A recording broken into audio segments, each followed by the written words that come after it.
এক বিশাল বহুল private car Rajshahi শহর অতিক্রম করে লালপুর অতিক্রম করছে। গাড়ি চলছে দ্রুত বেগে, ড্রাইভ করছেন মালিক নিজে, আর পাশে ছিটে গভীর ঘুমে মগ্ন ড্রাইভার। পথে জরুরি কিছু কাজ সেরে সন্ধ্যার আগেই খুলনা পৌঁছাতে হবে। সেখানে একটি প্রোগ্রামের মধ্যে এবার ফাঁকা রুটে শাসা করে চলছে গাড়িটি। সামনে একটি মোড়, সেটা অতিক্রম করে যেতে হয়। ব্যাক সাইড দিয়ে আসছে একটি খালি বাস। এই অতিথির হয়তো আর খুলনা যাওয়া হলো না। নিরন্তর হারিয়ে বাসের মধ্যে অর্ধেক ঢুকে গেল ছোট গাড়িটি।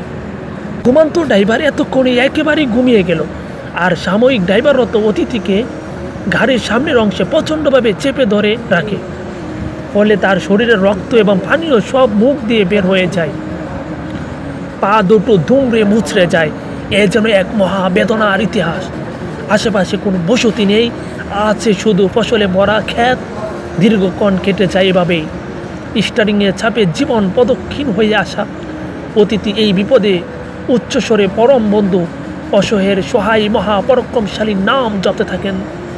ঠিক তখনই একজন কৃষকের কানে গেল ধরদ কণ্ঠে ভাঙ্গা ভাঙ্গা করে জিকিরের আওয়াজ। আবিষ্কার করলেন এক বিভৎস দুর্ঘটনা। নিজের সবটুকু শক্তি ব্যয় করে মহা ক্ষমতার প্রভুর নাম জপতে থাকা এই প্রতিভান পুরুষকে নিয়ে সেই কৃষক বিদ্যুতের গতিতে চলছেন চিকিৎসালয়ে। অপারেশন থিয়েটারে শায়িত পেশেন্ট, তাকে অজ্ঞান করতে প্রস্তুতি চলছে। হঠাৎ রোগীর কণ্ঠস্বর, ডাক্তার সাহেব, আমার সময় শেষ, অপারেশনের প্রয়োজন নেই। আর তখনই শুরু হয়ে গেল অসম্ভব রব আবেগে আল্লাহর নামের জিকির। এ যেন হারানো বন্ধুকে ফিরে পেয়ে ভালোবাসা প্রকাশের উন্মাদনা। জিকিরের আওয়াজ ও গতি ক্রমাগত বেড়েই চলছে। এভাবে কিছুক্ষণ চলতে থাকে।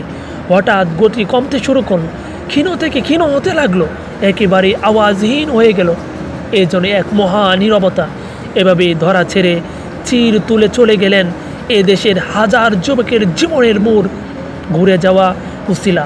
লাখো লাখো ছাত্রদের ফেভারিট, কোটি কোটি বাংলাদেশি মুসলমানদের প্রিয় শিল্পী, এ যুগের খালিদ বিন ওয়ালিদ, বাতিলের আতঙ্ক, ইসলামী চিন্তাবিদ, পিতিকার সুরকার, ইসলামী সম্রাট হজরত মাওলানা মরহুম আইনুদ্দিন আল আজহার।